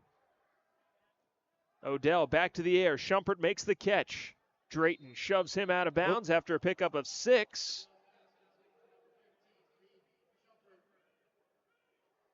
And now that'll bring up a 4th down and 4. Go time here for Marist. It looks like it's Coach Mike Willis is going for his bread and butter of being one of the top 4th down teams in the country. He'll have time to think about it. We're heading to the 4th quarter. 14-3. Penn keeping Marist at bay. Red Foxes. First down and 10 from the 46-yard line of Marist. Penn hasn't scored a point since the second quarter. Marist hasn't scored since the first quarter. Marist used to this. This is kind of what their game looked like against San Diego. This is unusual territory for Penn, averaging 30 points per game. Second in the Ivy League. Richardson makes the catch and delivers a stiff arm at the end of that play as well. Pickup of 9 on first down. Well, Joe, it's all about hidden yards, right? I mean, if you pick up the stat sheet here, right, going into the 4th quarter, you look at this game and you say, wow, it's got to be a higher scoring game than this based on the yardage. But it's about stalling in the red zone and giving up that hidden yardage. More of it coming. Number 74, 5-yard penalty, second down. False start called against Natinho Oliveri, left tackle for Penn. Been a very, very strong player for them on the blind side. Yeah, he is solid. Richardson 10 catches, 120 yards in the score. 2nd down and 6. O'Brien looking his way again. Richardson stays on his feet. Inside the 30-yard line, Richardson dumped at the 28. Great quick throw, great timing. I mean, you can almost feel and sense that those two have run that play a lot just by the way that ball came out of Liam's hands and the way that Jared Richardson was waiting for it.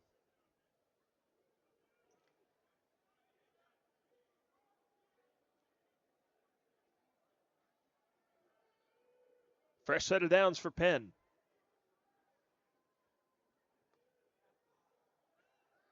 O'Brien looking. Owens off his hands and incomplete. Tight coverage by Narcisse. Rice transfer made it difficult for Owens. You can almost see BC Owens. I know he's a basketball player, and you can almost see his basketball prowess right there, like he's going up for like a dunk or something, right? He just has that look about him when he's going for a ball that's out of his sort of range and the way that he reaches for them. You can see his basketball skills coming out. It's paid off well for Penn as he's been able to come down with a ton of acrobatic catches. Handoff, Williams. Nice pickup there on 2nd down to make it 3rd and manageable. Great lead block by the pulling guard on that play to just get up there and plow ahead and just let the running back get behind him and just chew that yardage up. 3rd down and 5 for Penn. Where do you go here if you're the Quakers? I think they're probably going to use the wide side of the field here, maybe get Liam to roll out a little bit, come off of this motion. Instead, they hand off around the edge to Williams, who gets the seal. And Williams down near the 10-yard line. Pup Williams with an explosive carry. Great misdirection. You know, I mean, I thought they were going to try to use the wide side of the field. You could tell by the motion, the way that Liam was coming out of his stance there when he received the shotgun snap. And then, man, just to put that redirection in there is a great call by Greg Kamara to throw Marist off. I think they were thinking, just like I was, I think they were thinking that ball was heading out to their left. Now 1st down and goal from the 10-yard line. O'Brien dangerous on the ground. Keeps it, flips it through the hands of his intended target and incomplete. That was Michael Hegarty, the tight end.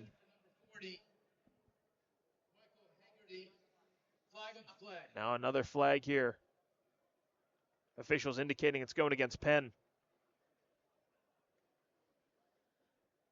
It's hard.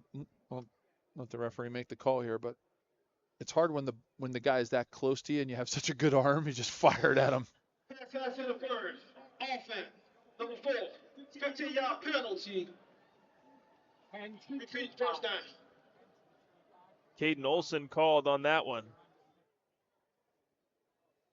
And that stings. 15 yards. You're backed up to 1st down and goal from the 25. Here we go. Red zone stall again, Joe. I mean, this is what Penn's been the dagger that Marist has been throwing at them tonight. They've been really good this season, 85% in the red zone. Richardson makes that catch and moves it back to the original line of scrimmage. But very uncharacteristic night. Is it something about Friday nights, Joe? I don't know. We know Coach Prairie told us midweek about, the preparation they were going to do. They were going to try to change things up and change their timing around a little bit, get the kids on a normal schedule and do some things that maybe would break that mojo of what it is that's been haunting them as a Friday night team that hasn't really had a lot of success. The last beat Harvard at home here on a Friday night in 2016. O'Brien looking end zone. Richardson on the slant. That's too easy. Touchdown Penn. Jared Richardson, 2nd of the night. And the Quakers finally back on the scoreboard. Yeah, Liam O'Brien was just not having it on that play. I think they just went to good old bread and butter. And you got one of the best receivers in the league, one of the best receivers in FCS. Just let him do his thing, make that cut. It took exactly what Marist gave him right there. Now Walters on for the point after try. Kick is up, and it is good. Penn now 21-3 in front of Marist. Quakers finish off a Those who may not be familiar with the toast tradition. Somebody made it to the hash tonight, Joe, which was, we got to find, maybe somebody needs a backup quarterback. I think that's about a world record here. And now the carry on the return. Look out here. We talked about special teams for Marist being a big factor here. And that was Irane Gabonziza, who is the Villanova transfer, who comes all the way out. And that's maybe the jolt that Marist needed. Yeah, that's a credit to Coach John Audino, the special teams coach that has a Penn history. They've been fantastic, as good as Julian Stokes has been on kickoffs as well, but also on punt returns. Marist has been that good on kickoff returns. So hidden yardage, Joe, hidden yardage. Take a look at how special the special teams have been for both of these squads, and both coaches put an emphasis on it, saying this is kind of one of the areas that we put equal importance on to offense and defense. Odell gets away. Look at that Houdini act from Odell. The true freshman scrambles ahead for 12 yards. Looked like he was going to go down for a loss. I mean, it just looks like like he's a guy who's been playing his whole life. I mean, at quarterback at a major college football program. I mean, he has really got a lot of composure for a true freshman. Josh Narcisse is the player who is down for Penn. Starting safety for the Quakers. We talked about it, nobody's healthy, but in particular on defense, you look at Penn, and defensive line has always been such a strength of this team, right? But Brady Ioannidis has not been available. You learn that Paul Jennings not going to be available. All of a sudden, the depth players that allow you to be so good all game long are playing those increased snaps. And Penn, you wouldn't call them thin on defense. There's still plenty of talent out there, but injuries starting to mount here for them. Yeah, Joe, and if there's any position on a football field that rotates more than any other, it's defensive line. I've said it a lot, during our broadcast, that playing defensive line is one of the toughest things to do play after play. So you have to have depth. You have to be able to rotate players in, and they all have to be relatively equal. You have to have guys that are, like on the offensive line, you can get away with having 5 really, really good players because you don't ever rotate. But yeah, it's definitely, it'll be an effect towards the end of the season as they start to wear down a little bit. So Brock Cornell, number 22, is in at safety, a freshman, so keep an eye on him.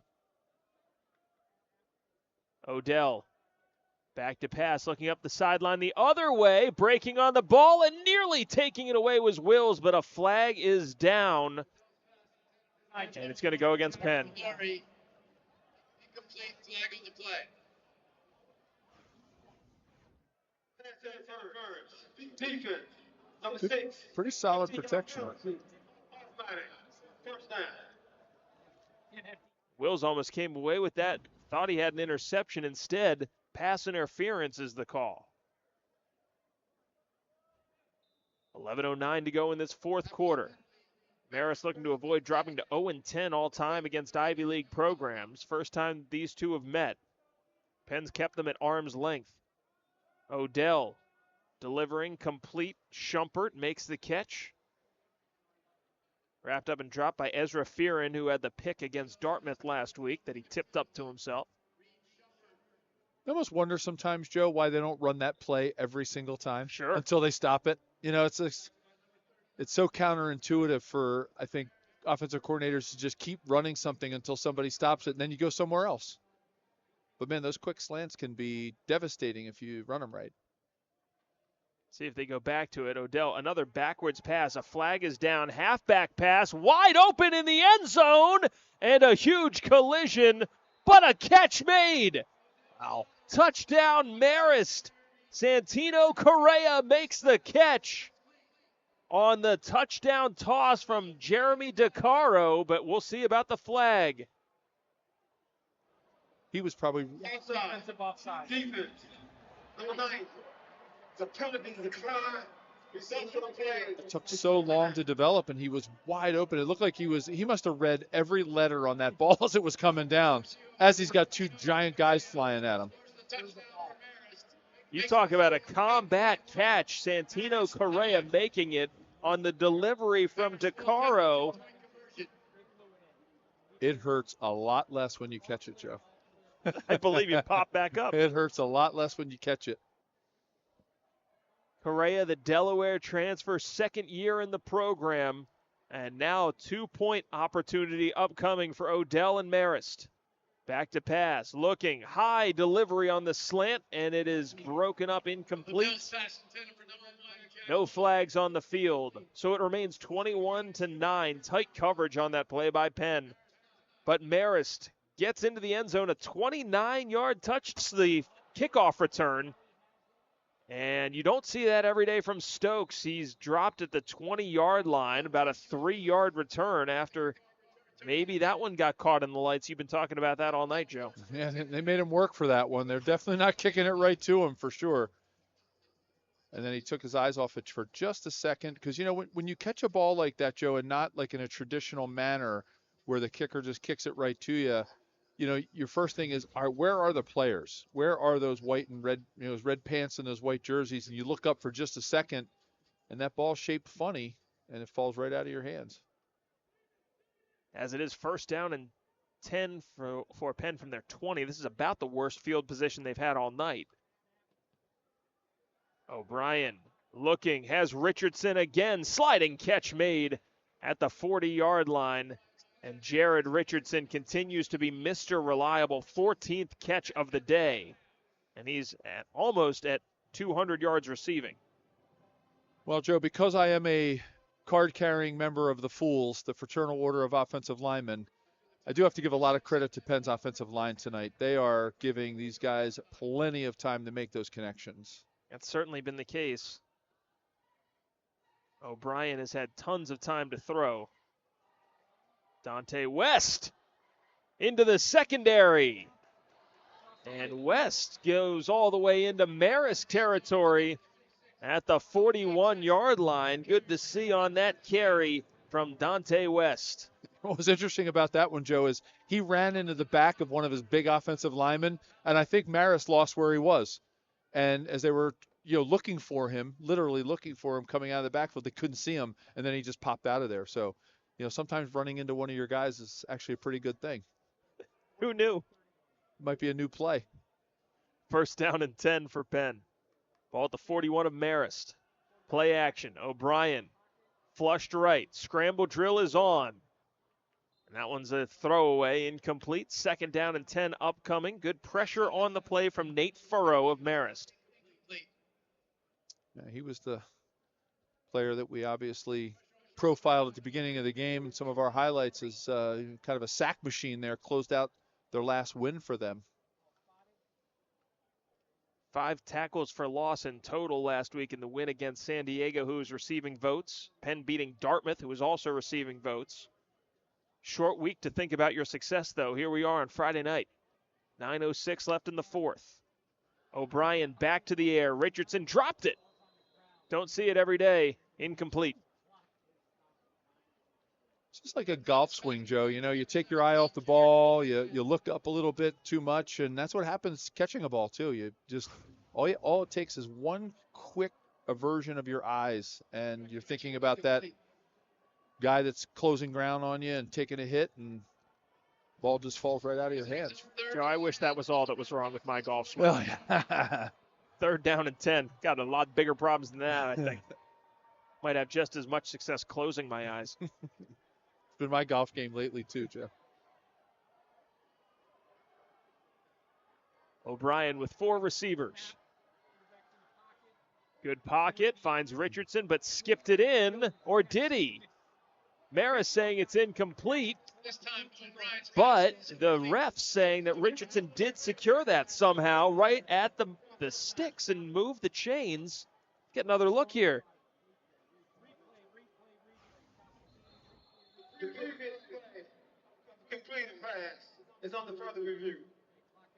You know what? He did catch it. That was a trick of the light. Yeah, I think he got his hands under it and was able to fall on it. And I saw what Marist was talking about. Looking at it live, it looked like it might have skipped a yard short of Richardson, like not even close. But on second look, that was a good call by the officials. Get some of those shadows, right? Look at like the 9 shadows that are around his body right now.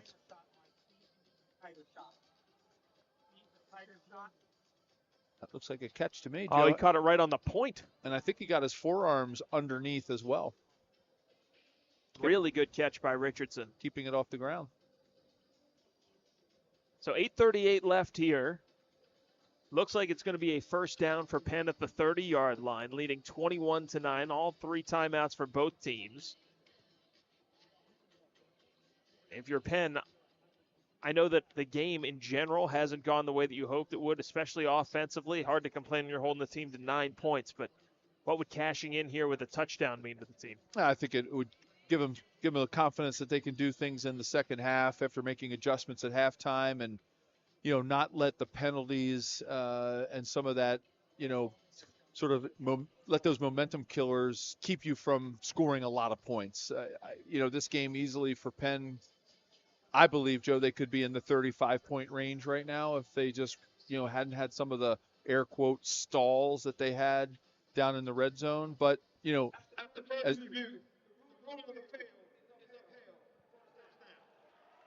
as Coach Priori has always said, this is a team made up of poise, made up of discipline, and, guys have a lot of chemistry playing together. So I'm sure he'll be happy with that. And new for this year, just in case you were wondering about the verbiage, there is no confirmed or stands anymore. It's just whether a play is upheld or not. No, clear definitive evidence or anything like that. It's just, will the play be as it was called or not? O'Brien on first down, play action. Hit and dropped for a sack. Nate Furrow picks up the sack from his linebacker spot and knocks them back for a loss of 10.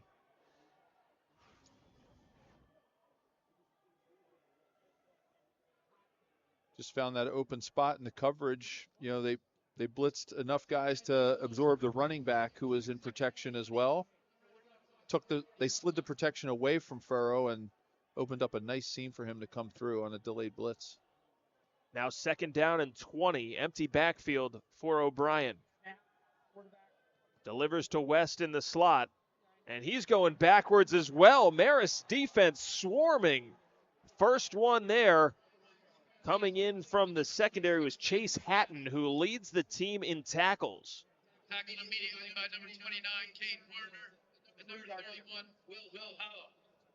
Going to use that term again, Joe. Hitting yardage, right? Hitting yardage on that sack, right? You make the right call at the right time. You slide the protection opposite the delayed blitz, and he gets a free shot at your quarterback, and now you're almost out, pretty much out of field goal range at this point. Third down and 23 after the sack and the tackle for loss.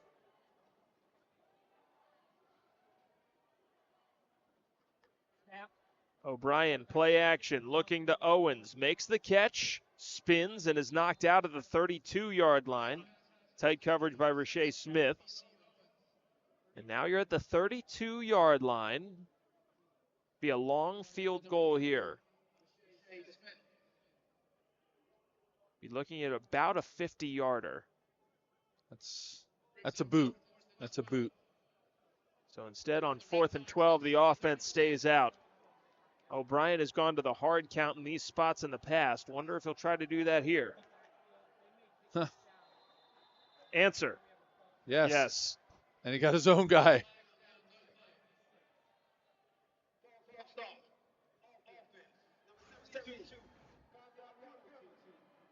There's a lot of communication going on right there. I think it threw them off a little bit about what the heck was going on. So as it is, the offense still out on the field on 4th and 17.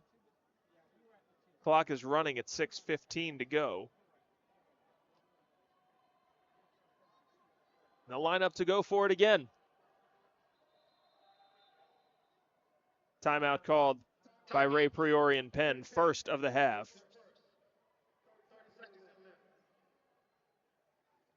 There you go. You want to see what they lined up in if you're Ray Priori for making a decision. 21-9 lead for Penn over Marist. 6:06 left in the fourth quarter. And I'm not saying this game is over, but if you're Penn, you're looking at this another opportunity that you had to go into the red zone and do some damage, and instead you're going the wrong way. Going to be a teaching point for Ray Priori either way, whether that stings them in this game on the scoreboard or not. And, not to take anything away from Marist, but, if I think back to last week, the victory over Dartmouth, and I think about if they would have fallen into this kind of mode when they were playing a team like Dartmouth that's, always been, the last several years been top of the Ivy League. Joe, it's a different game, Yeah. Not to take anything away from Marist, but if they were playing against a little bit of a better team, it'd be different. Sterla on to punt this one away. Puts a charge into it. Oh, it slammed on the brakes at the 2 and bounced out. O'Connell getting that sack. Yeah, O'Connell's been pretty much a menace out there to the opposing offenses his last couple of games. Playing really well, the linebacker. Odell's pass, broken up, incomplete. Cole Olston in coverage. With Irene Gabon-Ziza, who was the target. Now 3rd down and 11, just like that. Jared Richardson, 15 catches, 190 yards for Penn. His career high in yardage is 191. Not sure if he'll get a chance to break that.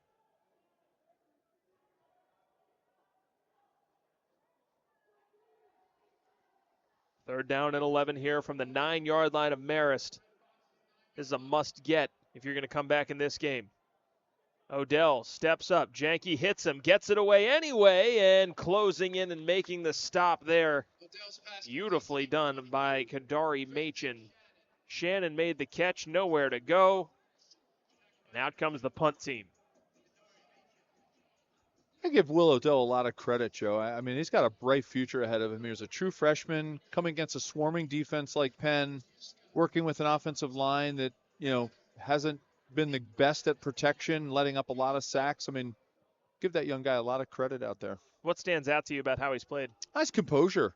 He's not making mistakes. He's able to see the pocket, and he's finding receivers when he can. Ethan Yuska gets it away off the side of his foot. This one's not his best. Oh.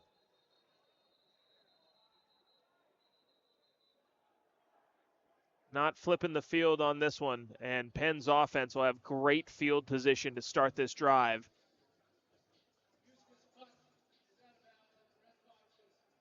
Yeah, when you go from having a 61-yard punt that really pins Penn back to that, it's where you really understand what a difference special teams can make in a game.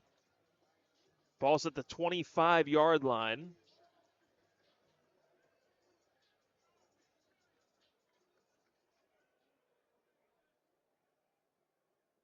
So a 15-yard punt officially.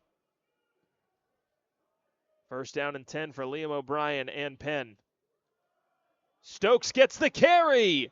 Still on his feet. Gets to the outside. Stokes reaching, stretching. He's short by a yard. 24-yard run for Julian Stokes. What you saw there, Joe, is why he is such a good kick returner and a punt returner. Not that that wasn't a great from the line of scrimmage run, but his ability to change direction multiple times. One, there, like to be able to do that multiple times takes a lot of athletic ability. Timeout called by Penn, just inside 4 minutes to go in regulation. You talk about Julian Stokes, a guy who's been an elite level special teams player, was really, really good as a slot receiver. Mm-hmm.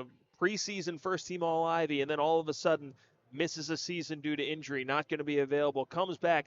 Well, a guy with explosion like that, coming back from an injury, what's he going to look like? Well, he switches positions back to running back and then looks like this. I mean, there's no questions left to ask about Juice Stokes. He's answered them all. Yeah, I mean, and when you look at a guy like Jared Richardson, his body type, what makes him a great receiver, and the way that Penn uses him in the offense.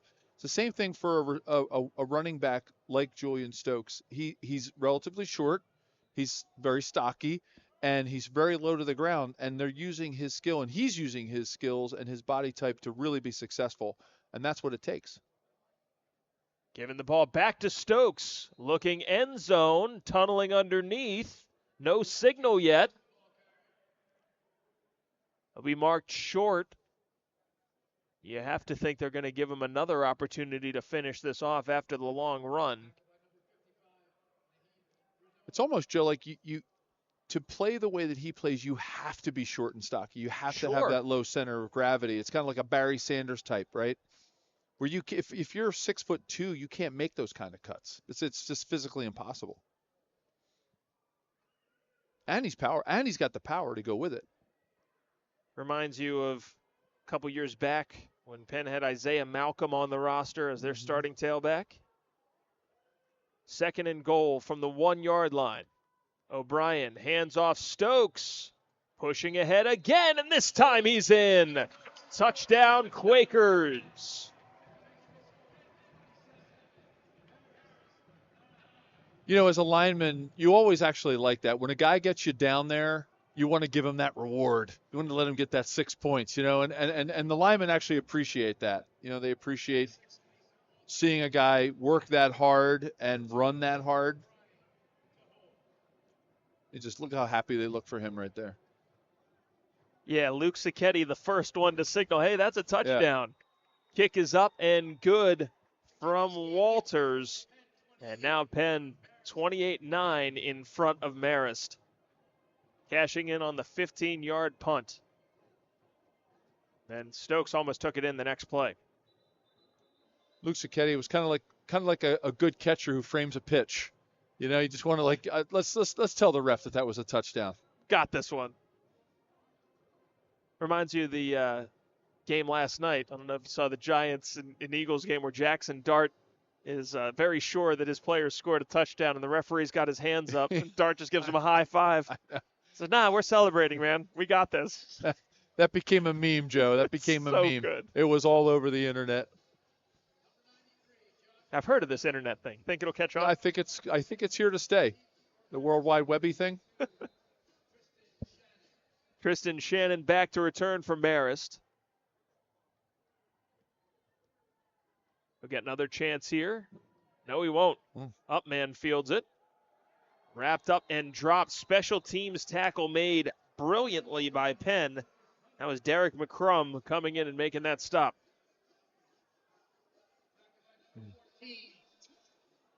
Returners down. Don't like to see that.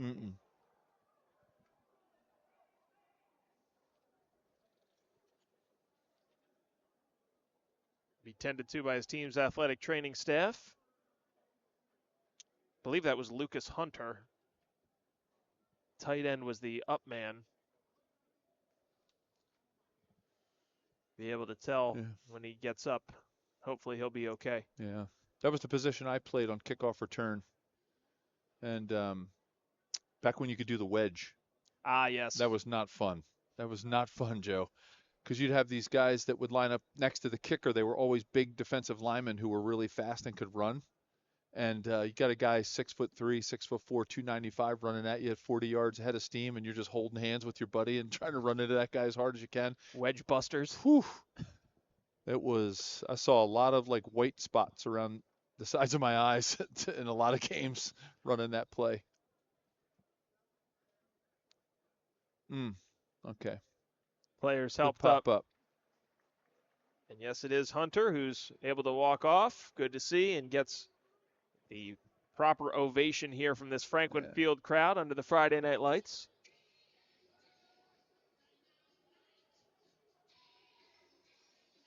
So Marist ball at the 24.5-yard line. Inside 3 minutes to go here in regulation. And now a quarterback change as well coming in for Marist. It's Patrick Grusser, the redshirt freshman and Syracuse transfer. Grusser looking, flipping. And it's caught by a manager on the sidelines, and the Penn sideline is fired up. And the team was really happy about that. And he's celebrating with the ball. And why not? Why not? Spike it.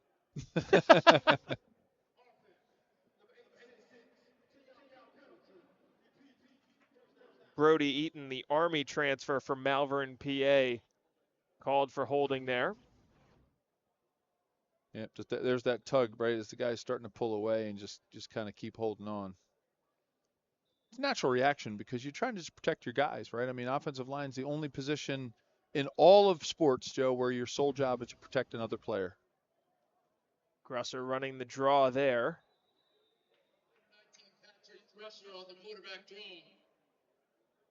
How much of that is taught and how much of it is instinctual to be an offensive lineman with those tendencies to always be protecting?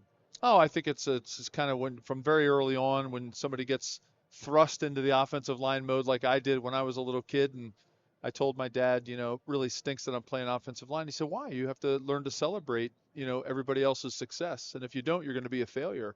And I took that to heart because if you don't, and he said, if you don't have a smile on your face when you got a knee in your back and a finger in your eye, and 7 guys are piled on you, and 32 goes over the top and gets his name in the paper, then why are you playing?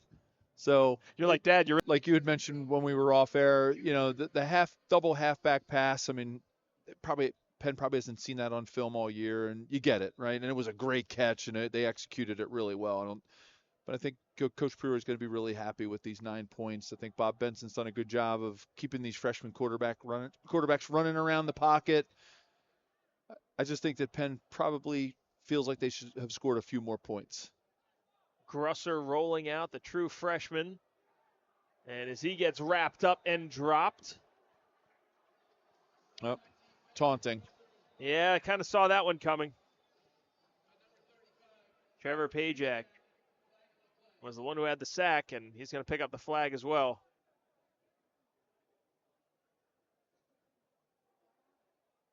You can't look at the scoreboard. It's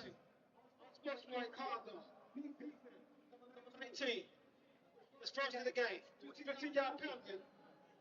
Correction, number 35. 15-yard penalty. First down. Well, Kadari Machen's break is over. He's back into the game now after this penalty. Yeah. What you can't do, Joe, is you can't look at the scoreboard and think, oh, I'm up 28-9. I can do that, right? You just can't do that. Penn's 12th penalty for 137 yards. You talk about that hidden yardage, there it is. If you're Marist, though, as Grusser's pass skips in and is caught, actually, pretty good hands that time by Gabonziza, but this is a Marist team that's been way down the last several years. Mike Willis comes in, takes over, brings all of that experience, offensive prowess. I mean, he was the architect between some really, really good Princeton offenses behind it. And as Grusser is getting to the outside, flags coming in, this might be coming back. Brings in a defensive coordinator in Mike Horan, who's Harvard's defensive line coach. And he talked to us this week about changing the standard and, first of all, effectively communicating what you're looking for out of your program. That's the only way to really get those dividends to start being paid, is everybody has to know what you're expecting, what you're looking for. Yeah, and I mean, I had a chance to catch up with John Aldino, their special teams coordinator and running backs coach, who has a history at Penn. We got a chance to catch up. He was one of my coaches when I was here, and he just said everybody is really excited about what's happening at Marist, and he's got a lot of energy. He's been a head coach. He's had a great successful career, and he was really excited about what's going on there. Personal foul. Targeting with the count. Number 17. Those penalties offset. The foul from targeting is under further review. It's Ethan Kohal who's called for the target.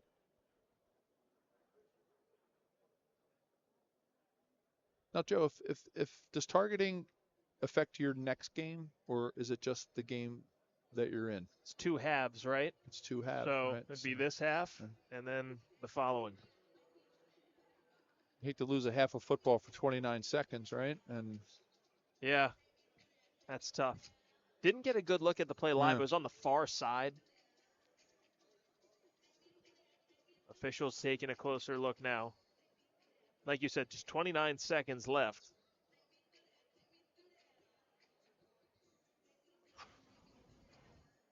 Take a look here.